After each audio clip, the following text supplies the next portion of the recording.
Hi there, this is ASM Writer, and welcome to my second attempt at a video. This one, as indicated by the title, is going to be all about England and the United Kingdom. The idea for this video actually came from another YouTube person. I wish I could remember her name, but I honestly can't for the life of me. But her concept, she's a young woman from England, and she actually made a video where she was talking about her preconceptions about the United States. Basically, if someone were to say, the United States, what was the first things that would pop into her head? And she actually made a list. And for me, it was very interesting to listen to what she had to say, because I just think it's always nice to hear what other people have to say about the United States that don't live in the country. Hearing what it is that they think, both the good and the bad. So I got this idea from her, where basically I got a sheet of paper and I just started writing down everything that just popped into my mind when I thought of England or the United Kingdom as a whole. And so the first thing that I put down was that it seems like a lot of people who I talk to actually don't know the difference between England and the United Kingdom. England is a country that is part of the United Kingdom, but there's also Scotland, Wales, and Northern Ireland, I believe. I didn't realize actually until recently that the term Britain or British Isles is pretty much just synonymous with the United Kingdom. They're pretty much one and the same, but England is still just, part of the whole. Actually, I was born and raised in New England. For those of you who aren't familiar with it, it's a 6-state region in the northeastern part of the country. And when I moved to the south, when I was a teenager, I had a lot of people who would ask me, oh, you're from New England, what's it like in London? And I would have to explain to them that, New England is here in the United States, and New England is different than Old England, I guess you could say. The next thing on my list that I have is the British royal family. And to me, it seems like a lot of people in England kind of treat them as I suppose the same way that we treat celebrities here in the United States, where a lot of people want to know what's going on in their lives. What are they doing? I know that the royal wedding about, what was it, a year and a half or 2 years ago was obviously a very, very big deal. And to me, it just kind of reminded me of, sort of how celebrities get hounded a lot here in the States. You have shows like TMZ and all that, where it almost seems like people are just stalking celebrities to get photos, and at least to me, it seems like a lot of people feel that way about the royal family. I understand not everybody in England feels that way, but it seems like it's quite a few. Also, I put down the British Empire. I kind of felt that I would be remiss if I didn't mention it because, well, the United States used to be part of the British Empire back when we were the 13 colonies. And it's really impressive to think that, they had the phrase, the sun never sets on the British Empire, and for the most part, that seemed to be, pretty true. You hear about, how they basically just had all these different colonies and, territory that they owned all around the world, and it's pretty incredible. Obviously, this past year, everybody was paying attention to the UK because of the Olympics. I absolutely love the Olympics. Although I'm kind of weird with it because the only sports I actually like to watch are the ones that, are kind of the offbeat sports. I really enjoy watching water polo, team archery, all the swimming events, basically the events that I know I'm not going to get to see for another 4 years. So I try to jam it all in as much as I possibly can.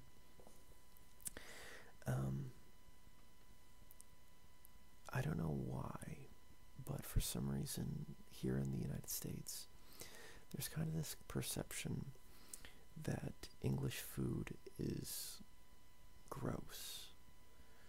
And I'm not trying to offend anybody when I say that. I'm just saying what it seems like that's the way it's always described. I mean, I hear about good things like, fish and chips, which I love seafood, so, fried fish and French fries definitely they sound very good to me. But I think it's because, I want to say it's almost because of the names you hear, like steak and kidney pie or blood pudding. And I mean, I personally don't know if steak and kidney pie has, pieces of kidney in it. I don't know if blood pudding has blood in it. If there is, then I'll admit that does kind of sound a little gross.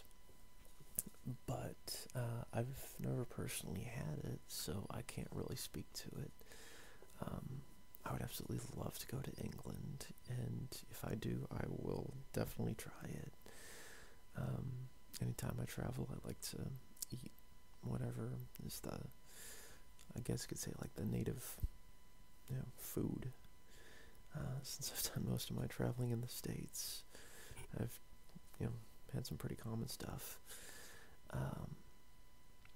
But yeah, I don't know why, but there's always that, notion that English food is, like, gross.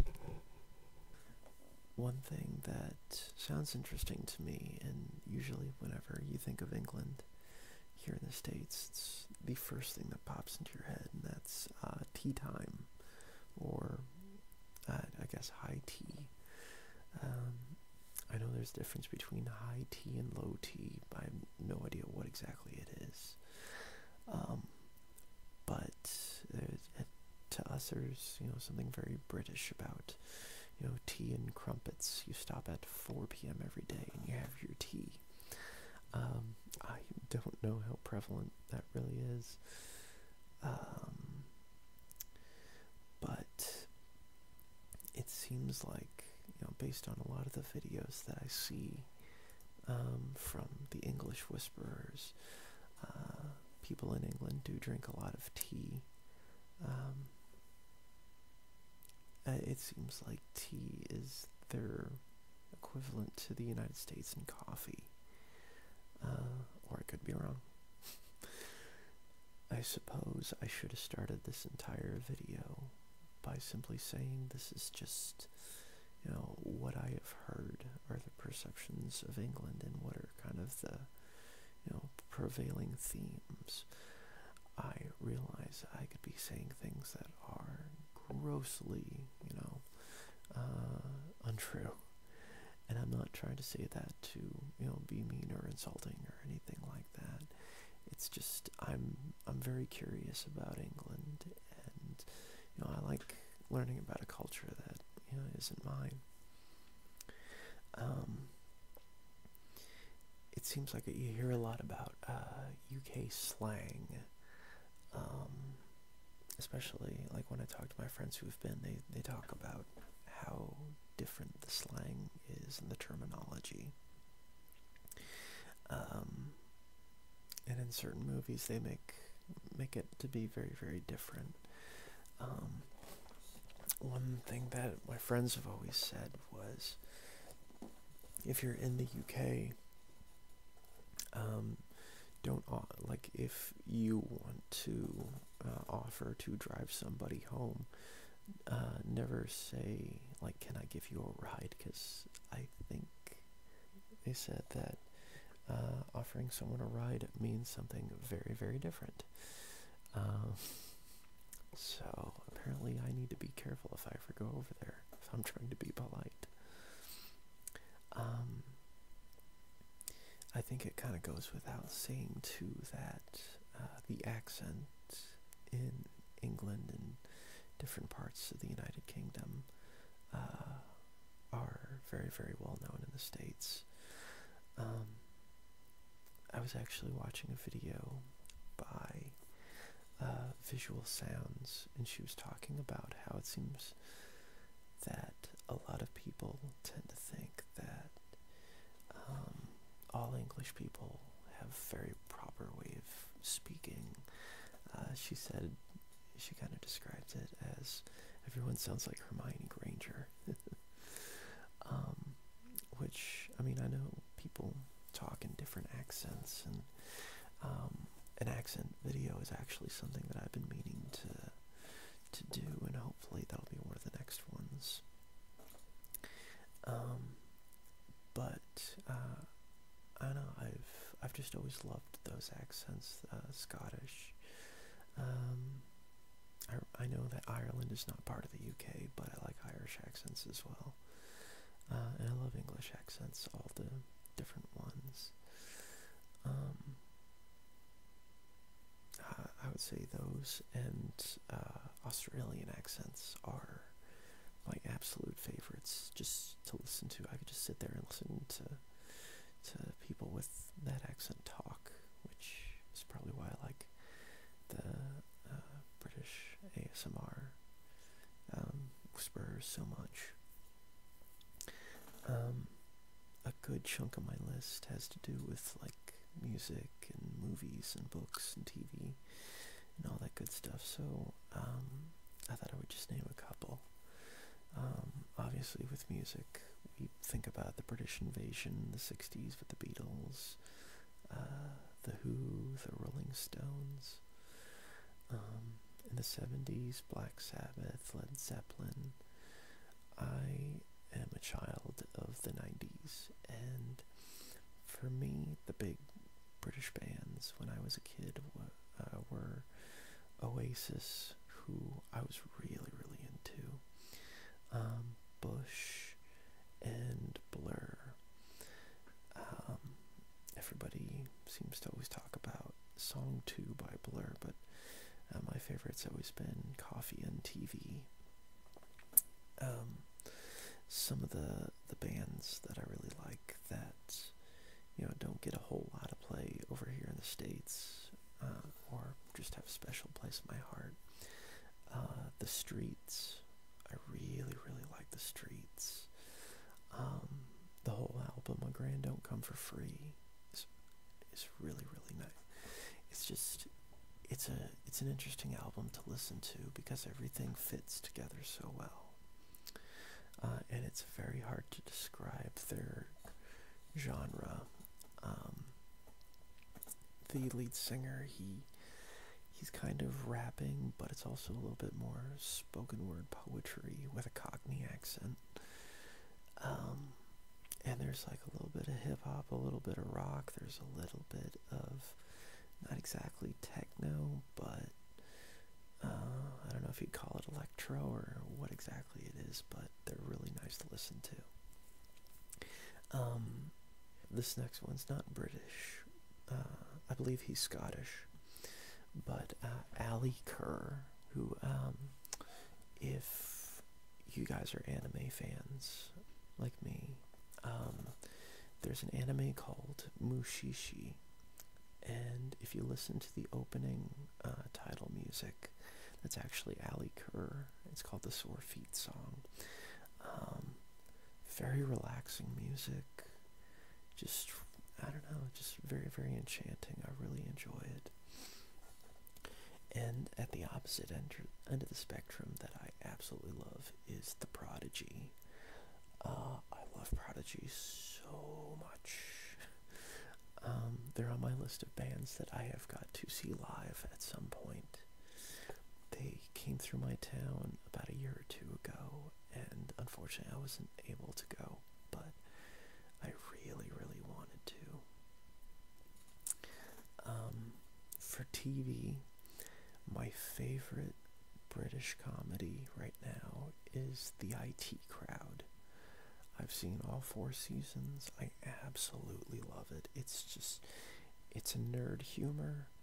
It's British humor. It's got a little bit of everything, and I think I enjoy it so much because I could see myself being friends with the 2 main guys, Roy and Moss. Richard Ayoade is absolutely hysterical. I actually found part of the pilot they had planned to do an American version of the IT Crowd. And it's strange because they essentially did a shot-for-shot remake of the British first episode, but it was awful. It didn't work. Richard Ayoade was still on it, and he was still really good. But for the character of Roy, they had Joel McHale, who I usually like him. He's on the TV show Community. He's also on The Soup, and he's really funny. But he was the wrong actor for that role. My other favorite series, and it kind of ties in with the movies too, Spaced, with the movies Shaun of the Dead and Hot Fuzz. Basically, when Simon Pegg and Edgar Wright get together for something, I am all over it. I mentioned in my intro video that I enjoy writing screenplays, and the director's commentary for Shaun of the Dead actually helped inspire me to do that, because they were talking about how the way they wrote the script was they just went with what they knew, and for the dialogue they just wrote it in a way that it sounded like their friends talking, and they just made it sound so simple, and it gave me the guts to go ahead and do it. One TV show I'm watching right now on YouTube, not literally right now, but you know what I mean, is called QI, which is short for Quite Interesting, and basically they have a general topic, and they ask questions that it sounds like common knowledge, but you find out that common knowledge is actually wrong. And it's usually a panel of 4 comedians who are on it and answering these questions, and just the way they interact with each other is really funny. Jimmy Carr's on it, and he is just he's absolutely hysterical. He's just so quick-witted, and I just like watching him on there, just because he always has the most off-the-wall comments. This next show I have never seen before, and I'm sure I'm going to take endless flack for it, but I promise I have it on my list of shows that I need to watch, and that is Doctor Who. No, I have never seen Doctor Who. There, I've come clean. I definitely intend to, whenever I have the time for it. David Tennant is a fantastic actor, and I'm really looking forward to it. Just because, I mean, he's really good at being serious, he's good at comedy. I've heard that there is a video of him playing Hamlet for the Royal Shakespeare Company, and I would love to see him do that. I have to mention Monty Python. I mean, it seems, I sometimes wonder if, people in England are, like, sick of Monty Python because it's talked about so much, but it really is funny, and I always like to think that it was one of the shows that really kind of molded my sense of humor. I can't miss this one either, the Harry Potter franchise. I love Harry Potter. I own all the books, and I've read them all. I have almost all the movies, and I've seen them all. It's a wonderful universe that J.K. Rowling came up with. And it's just, it's really, really cool. I am on Pottermore, although I haven't been on in several months now.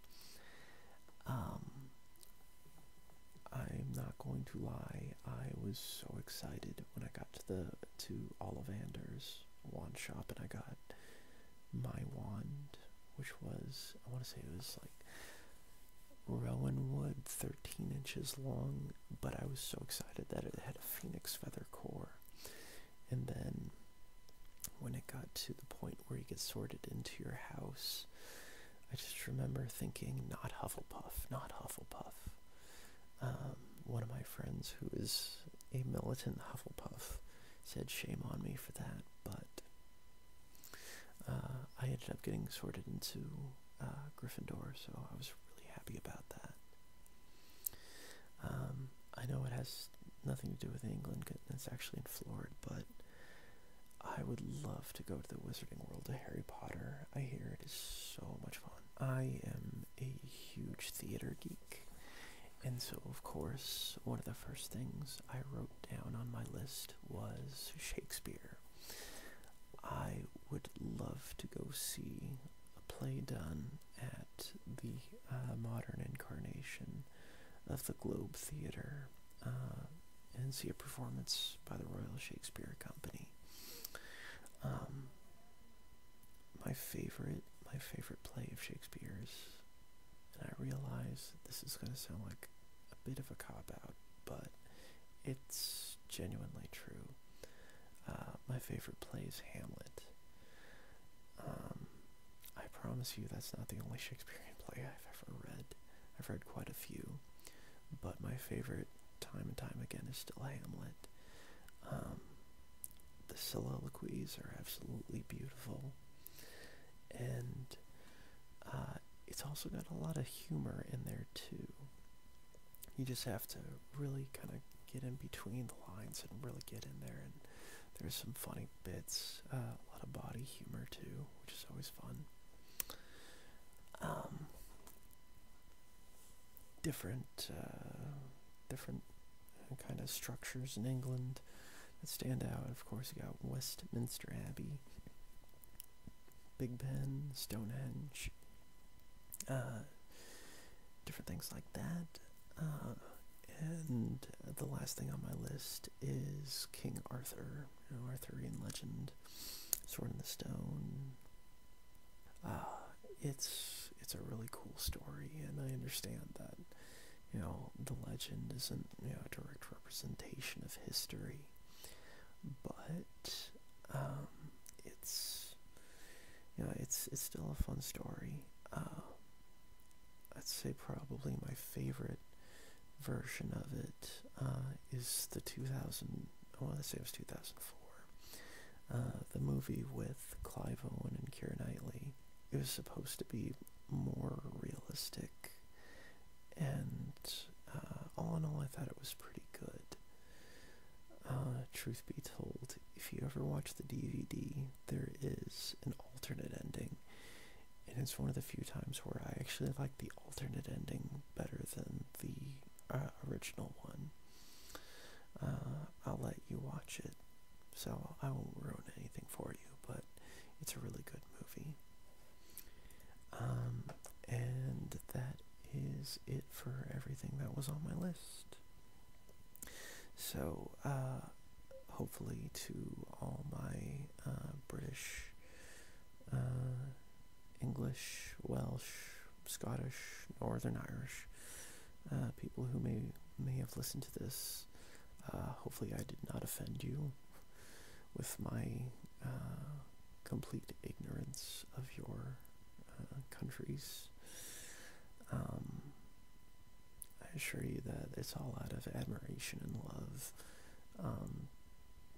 Again, I would love to go see it, the UK at some point. Yeah. So, if this has been absolutely boring to you, then hopefully at this point you are asleep. If you're not asleep, then thank you for listening. And stay tuned for additional projects that I am working on.